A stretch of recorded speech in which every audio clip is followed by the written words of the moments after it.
ऐसा क्या करें कि भगवान को इच्छा पूरी करनी ही पड़े? ये सत्संग आज पूरा सुनिएगा, एक भी शब्द छोड़ना मत। आप वर्षों से भगवान से कुछ मांग रहे हैं, बार बार मांग रहे हैं, पर वो इच्छा पूरी नहीं हो रही और आपके मन में सवाल उठता है कि ऐसा क्या करूं कि भगवान मेरी सुन लें, मेरी इच्छा पूरी कर दें। आज मैं आपको वो रास्ता बताऊंगा जो शास्त्रों में बताया गया है, जिस पर चलकर बड़े बड़े भक्तों ने भगवान को अपनी ओर खींच लिया।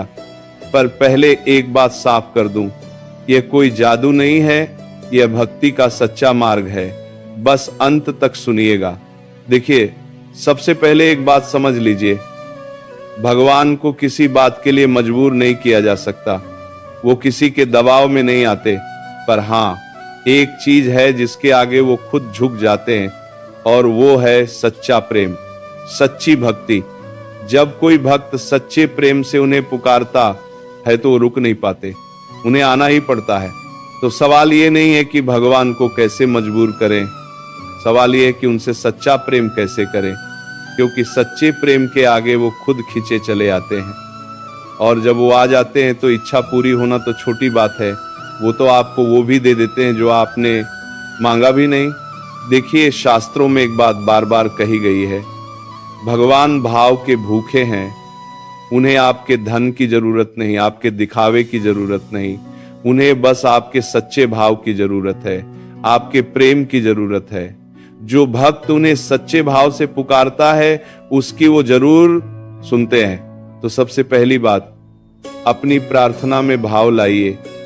अधिकतर लोग प्रार्थना तो करते हैं पर बिना भाव के, बस शब्द बोल देते हैं, मन कहीं और होता है। ऐसी प्रार्थना भगवान तक नहीं पहुंचती। पर जब आप मन से प्रार्थना करते हैं, आंसुओं से प्रार्थना करते हैं, तब वो सीधे उनके हृदय तक पहुंचती है। देखिए, एक छोटा बच्चा जब रोता है तो माँ सब काम छोड़कर दौड़ी चली आती है। क्यों? क्योंकि बच्चे के रोने में सच्चाई होती है, दिखावा नहीं होता। वैसे ही जब आप सच्चे मन से भगवान को पुकारते हैं, जब आपकी आंखों में आंसू होते हैं, तब वो भी सब छोड़कर दौड़े चले आते हैं। ये उनका स्वभाव है। तो अपनी प्रार्थना सच्ची करिए, दिखावे की नहीं, मन से करिए। और अगर आंसू आए तो रोकिए मत, क्योंकि वो आंसू ही आपकी सबसे शक्तिशाली प्रार्थना है। उन आंसुओं में वो शक्ति है जो भगवान को खींच लाती है। दूसरी बात बहुत महत्वपूर्ण है, निरंतरता। अधिकतर लोग कुछ दिन प्रार्थना करते हैं और जब इच्छा पूरी नहीं होती तो छोड़ देते हैं। ये सबसे बड़ी गलती है। भगवान देखते हैं कि ये कितना सच्चा है, कितना लगातार है। जो लगातार पुकारता रहता है बिना थके, बिना हारे, उसकी वो जरूर सुनते हैं। देखिए, एक बूंद पानी की लगातार गिरती रहे तो पत्थर में भी छेद कर देती है। एक बूंद कुछ नहीं कर सकती, पर लगातार गिरने वाली बूंदें पत्थर को भी तोड़ देती हैं। वैसे ही आपकी एक प्रार्थना शायद कुछ ना करे, पर लगातार की गई प्रार्थना भगवान के हृदय को भी पिघला देती है। तो लगातार पुकारिए, हर दिन बिना नागा किए, चाहे इच्छा पूरी हो या ना हो, बस पुकारते रहिए। और एक दिन ऐसा आएगा जब वो रुक नहीं पाएंगे, वो आपकी निरंतरता देखकर पिघल जाएंगे और आपकी इच्छा पूरी कर देंगे। तीसरी बात, और ये सबसे गहरी है, समर्पण। जब तक आप अपनी इच्छा को कसकर पकड़े रहते हैं तब तक वो पूरी नहीं होती।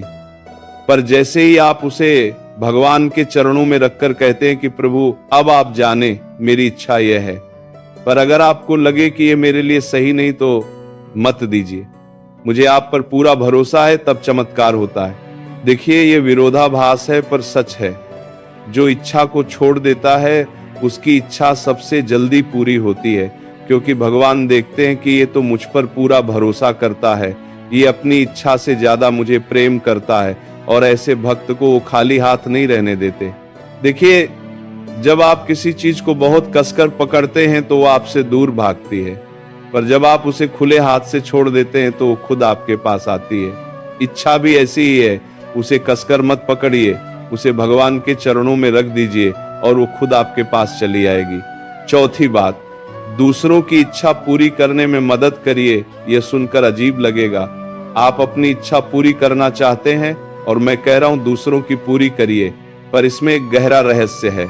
जब आप दूसरों की इच्छा पूरी करने में मदद करते हैं तो भगवान आपकी इच्छा पूरी करते हैं।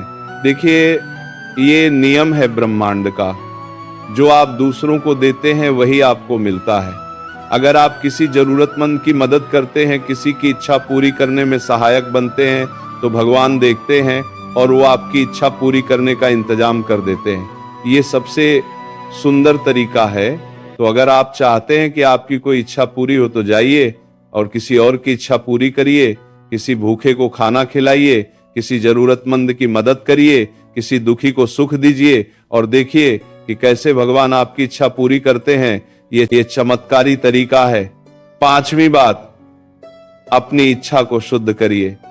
देखिए, भगवान हर इच्छा पूरी नहीं करते, वो वही इच्छा पूरी करते हैं जो आपके लिए अच्छी हो, जो आपको और दूसरों को नुकसान ना पहुंचाए। तो अगर आपकी इच्छा पूरी नहीं हो रही तो शायद वो आपके लिए सही नहीं है, या शायद उसका समय अभी नहीं आया। तो अपनी इच्छा को देखिए, क्या ये शुद्ध है? क्या ये किसी का बुरा तो नहीं चाहती? क्या ये सच में आपके भले के लिए है? अगर हाँ तो वो जरूर पूरी होगी, और अगर ये किसी के बुरे के लिए है या आपके लिए हानिकारक है तो भगवान उसे पूरी नहीं करेंगे, क्योंकि वो आपका भला चाहते हैं। देखिए, कई बार हम ऐसी चीजें मांगते हैं जो हमें लगता है कि अच्छी हैं, पर भगवान जानते हैं कि वो हमारे लिए सही नहीं, तो वो नहीं देते। और बाद में हमें समझ आता है कि अच्छा हुआ नहीं मिला, तो भगवान पर भरोसा रखिए, वो जो दे रहे हैं वो सही है, और जो रोक रहे हैं उसमें भी कोई भलाई है। 6ठी बात, कृतज्ञता। जो आपके पास पहले से है उसके लिए धन्यवाद दीजिए। देखिए, हम हमेशा वो मांगते रहते हैं जो हमारे पास नहीं है, और जो है उसके लिए कभी धन्यवाद नहीं देते। ये गलत है। पहले जो है उसके लिए कृतज्ञ बनिए और तब भगवान और देंगे। देखिए, भगवान उसी को और देते हैं जो मिला है उसकी कद्र करता है, जो कृतज्ञ रहता है, और जो हमेशा शिकायत करता रहता है उसे वो कुछ नहीं देते, क्योंकि उसने जो दिया उसकी कद्र नहीं की तो और देने का क्या फायदा। तो पहले कृतज्ञ बनिए, हर छोटी चीज के लिए धन्यवाद दीजिए और तब आपकी बड़ी इच्छाएं भी पूरी होंगी। 7वीं बात, भगवान का नाम जपिए। उनके नाम में वो शक्ति है जो हर इच्छा पूरी कर सकती है। जब आप उनका नाम लेते हैं तो आप उनसे जुड़ते हैं, और जैसे जैसे ये जुड़ाव गहरा होता है वैसे वैसे आपकी इच्छाएं पूरी होने लगती हैं, क्योंकि अब आप उनके करीब हैं, और जो उनके करीब होता है उसकी वो हर बात सुनते हैं। देखिए, नाम जप एक ऐसा साधन है जो हर भक्त कर सकता है। इसके लिए न पैसे चाहिए न समय, बस मन चाहिए। तो हर पल उनका नाम लेते रहिए, चलते फिरते, काम करते, और देखिए कि कैसे उनकी कृपा आप पर बरसने लगती है। अब समझिए एक बहुत महत्वपूर्ण बात, इन सब के साथ एक चीज सबसे जरूरी है, और वो है भगवान से प्रेम। आपका मकसद सिर्फ इच्छा पूरी करना नहीं होना चाहिए, आपका मकसद भगवान से प्रेम करना होना चाहिए, क्योंकि जो सिर्फ मांगने के लिए भगवान के पास जाता है उसे कम मिलता है, और जो प्रेम के लिए जाता है उसे सब मिलता है।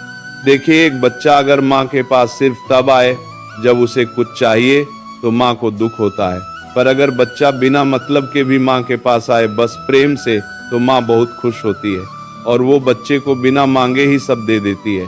वैसे ही भगवान के पास सिर्फ मांगने मत जाइए, प्रेम से जाइए और वो आपको बिना मांगे सब दे देंगे। तो अपनी भक्ति को प्रेम की भक्ति बनाइए, मांगने की नहीं। भगवान से ऐसे प्रेम करिए जैसे एक प्रेमी अपने प्रिय से करता है, बिना किसी स्वार्थ के, बस प्रेम के लिए प्रेम। और जब आप ऐसा प्रेम करेंगे तो भगवान खुद आपके पास दौड़े चले आएंगे और आपकी हर इच्छा पूरी कर देंगे, बल्कि उससे भी ज्यादा देंगे। देखिए, जब आप किसी से सच्चा प्रेम करते हैं तो आपकी हर इच्छा का ख्याल रखता है, आपको कहना भी नहीं पड़ता, वो खुद समझ जाता है कि आपको क्या चाहिए। भगवान भी ऐसे ही हैं, जब आप उनसे सच्चा प्रेम करेंगे तो आपकी हर इच्छा को बिना कहे समझ लेंगे और पूरी कर देंगे। समझिए एक और गहरी बात, कई बार इच्छा इसलिए पूरी नहीं होती क्योंकि उसका समय नहीं आया। हर चीज का एक समय होता है, फल पकने का समय होता है, फूल खिलने का समय होता है, आपकी इच्छा पूरी होने का भी एक समय है और भगवान उसी समय पर उसे पूरा करेंगे। तो धैर्य रखिए, समय से पहले कुछ नहीं होता। देखिए, अगर इच्छा समय से पहले पूरी हो जाए तो नुकसान भी कर सकती है। जैसे कच्चा फल खाने से पेट खराब होता है, वैसे ही समय से पहले मिली चीज नुकसान करती है। तो भगवान सही समय का इंतजार करते हैं और सही समय पर देते हैं ताकि वो आपके लिए सबसे अच्छी हो। तो आज से इन बातों को अपनाइए, अपनी प्रार्थना में भाव लाइए, निरंतर पुकारिए, समर्पण करिए, दूसरों की मदद करिए, अपनी इच्छा शुद्ध रखिए, कृतज्ञ रहिए, नाम जपिए और सबसे बड़ी बात, भगवान से सच्चा प्रेम करिए और देखिए कि कैसे आपकी इच्छाएं एक एक करके पूरी होती जाती हैं। और याद रखिए, भगवान आपको प्रेम करते हैं, बहुत प्रेम करते हैं। वो आपकी हर इच्छा पूरी करना चाहते हैं, बस वो देखना चाहते हैं कि आपका प्रेम सच्चा है या नहीं, आपका भरोसा पक्का है या नहीं। और जब आप ये साबित कर देंगे तो वो रुक नहीं पाएंगे, वो आपकी झोली खुशियों से भर देंगे। तो मांगते रहिए, पर प्रेम से मांगिए, भरोसे से मांगिए और धैर्य रखिए, क्योंकि जो सच्चे मन से मांगता है उसे भगवान कभी खाली हाथ नहीं लौटाते, कभी नहीं। आपकी इच्छा भी जरूर पूरी होगी, बस सही समय पर और सही तरीके से, भगवान के तरीके से, जो हमेशा सबसे अच्छा होता है। प्रेम से बोलो राधे।